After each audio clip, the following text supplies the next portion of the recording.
about to take you through a bodyweight routine I had MMA guys in mind for, or MMA athletes in mind for, but to be honest with you, it's gonna help anybody that tries it. Bodyweight movement and complex movement, always a great thing to do, especially when you do it well and you do it mindfully. So it's gonna be done in a tabata format. That means we're gonna do one drill for 20 seconds on, 10 seconds off for 10 straight rounds. After those 10 rounds, we're done with that drill. We're gonna go on to the next drill. And since we're doing that one drill over and over and over again for 5 minutes straight, use the first few rounds to warm up and get to learn it. Even if you do an easier or more fundamental version of it, all good. Go ahead and do an easier version or more fundamental version in the initial rounds and start to ramp up the intensity or the complexity as you go along. We're gonna show you 3 variations for each drill, so you got some stuff to choose from. And I'm gonna demo all 3 of those as we go through the routine. So, sound good? Sounds good. Remember, as we move along, everything is gonna come from the belly button. We wanna tie the upper and lower body together by drawing that belly button up and in. Upper arms and shoulders rotate out to keep our postural muscles going in place, and we have our thighs rotating in. So opposite of the upper arms, thighs are rotating inwards. So lower rotates in, we connect in the middle, upper rotates outward. Think about that, everything that we're doing. And one more thing to think about, don't just rest on the earth, but drive the earth away from you. No matter what your foundation is, what your points of contact with the ground are, drive the ground away. Even if it's the outside of your hip, outside your ankle, whatever, heels, drive the earth away from you. All right, you guys, so let's go over these drills really fast. So the first one, we're gonna start on the ground. And just like everything, make sure that when you move, whether you're warming up or when you're training or everything, that you don't go into pain. We only go to mild discomfort, not pain.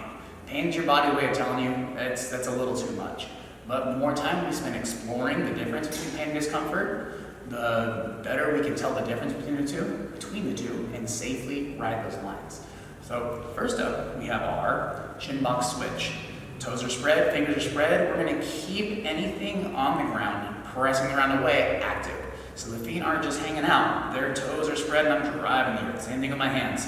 Drive the knees open and we're gonna switch off to one side, not letting your feet slide around. And using the arms initially, just to get a feel.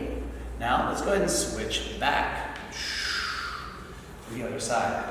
Nice. So level 1 for our first drill is gonna be a shinbox switch.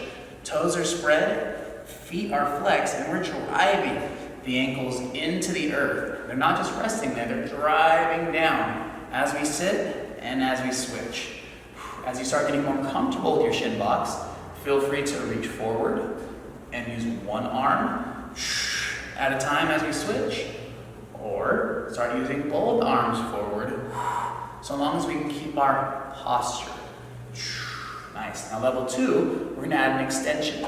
We're gonna point the rear foot, rotate the shoulders, and bring the hand down. Just so you can see, bring the hand down, kind of in line with that rear leg. Finger spread, arm turned back and away. We're gonna turn the chest forward. Remember, the internal rotation of those thighs as we extend the hips up, reach back, and then we're gonna reach out as we come down and switch back to the other side to repeat. So level 2, we're adding a tripod extension to our shinbox switch. And level 3, same idea, but all we're gonna add is extending the hips from a kind of a grab position, or I guess a hip up tripod position. Here we're in a shinbox tripod, but now we're gonna go with a hip up tripod. Arm is still turned back, fingers spread wide. And be mindful of what parts of your hand press the ground away. Same thing with your feet. Try to get the hand to press evenly around the edge.